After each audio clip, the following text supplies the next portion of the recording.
So, picture this. In a quiet Canadian suburb, a court case just dropped that's got everyone questioning the very idea of owning property.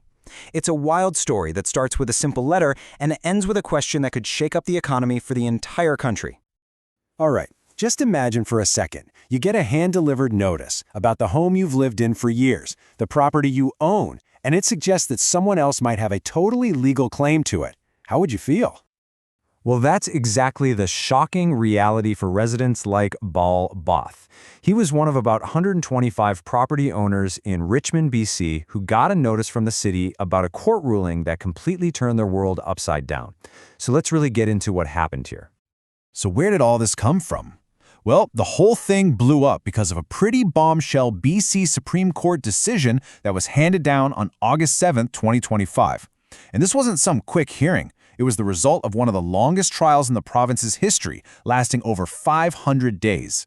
What the court did was grant something called Aboriginal title to the Cowichan Nation. And we're not talking about some empty field here.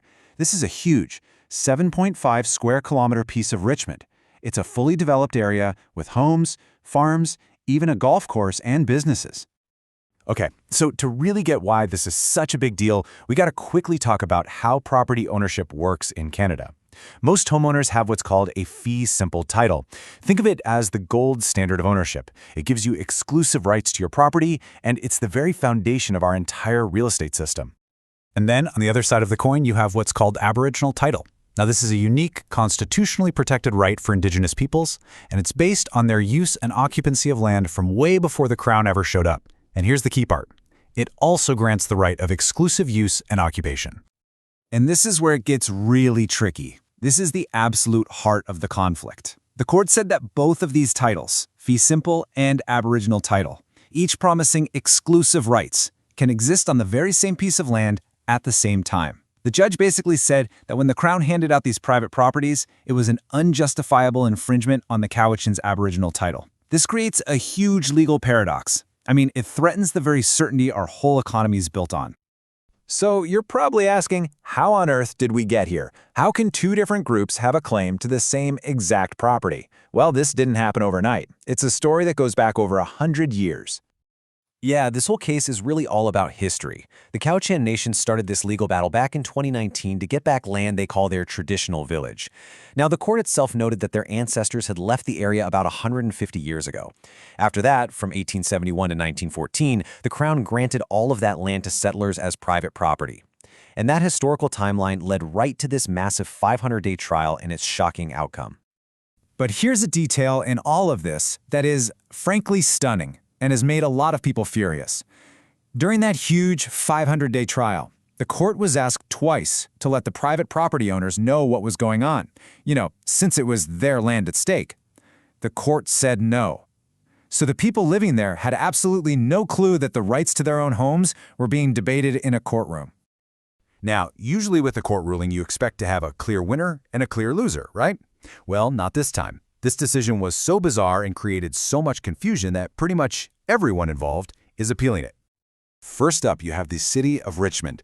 Mayor Malcolm Brodie is not holding back. He's saying, look, these two types of title just cannot exist together. It's impossible. For them, the whole system of property ownership relies on the idea that your fee simple title is final and exclusive. But then, on the complete opposite side, you have the First Nations Leadership Council.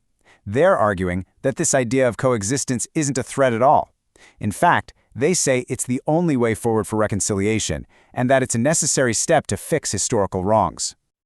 And this right here just shows you how messy and contentious this whole thing is. It's not just a simple two-sided fight. The province is appealing, the federal government is appealing, even another First Nation, the Musqueam, is appealing. And get this, to top it all off, the Cowichan Nation, the very group that won the case, they're appealing too. They're arguing the court actually didn't go far enough. The judge gave them title to about 40% of what they asked for, and now they want the appeals court to give them the whole thing, all 1,846 acres. Okay, so let's zoom out for a second. Because this isn't just about one suburb in Vancouver. This single case could send shockwaves right across the entire country. This is about a lot more than just Richmond. And that brings us to the big unsettling question at the heart of all this. If two exclusive titles can exist on one property, what does that mean for your property title? I mean, think about it. What's your house actually worth if the title is cloudy? Could you even get a mortgage on it? Would a developer ever risk investing in a project? And Mayor Brodie, he really doesn't pull any punches here. He's basically warning that this sets a precedent that could unravel the security of private property everywhere in Canada. And that kind of uncertainty, it has massive economic consequences, affecting everything from home values and city taxes to future investment right across the country. So a really crucial question that keeps coming up is, why didn't the provincial and federal governments fight harder on this? Why didn't they argue that giving out private property deeds back in the 1800s automatically wiped out any previous Aboriginal title? Well, the answer is kind of found in their own rulebooks. Both governments have policies, these litigation directives, that stop their lawyers from arguing that Aboriginal rights were just unilaterally extinguished. So the only party in court to make that argument was the City of Richmond, and the judge didn't buy it. Okay, so with all this chaos, where do things go from here? Well, first, there's the long appeals process, which is probably going to take years. At the same time, the court has ordered the government to sit down and negotiate with the Cowichan Nation to try and sort this mess out. That could mean anything from compensation to land swaps. But the final word, that's almost certainly going to come from the Supreme Court of Canada. And whatever they decide will set the rules for the entire country. And all of this leaves us with a really profound and honestly a very difficult question. This case in Richmond has put two huge Canadian values on a collision course. On one side, you have the constitutional duty of reconciliation with Indigenous peoples, and on the other, you have the stable property rights that our whole economy depends on. So how does a country like Canada move forward? How do you honor the past and the rights of Indigenous peoples, while at the same time protecting the economic certainty that every single person relies on to build their future? There's no easy answer.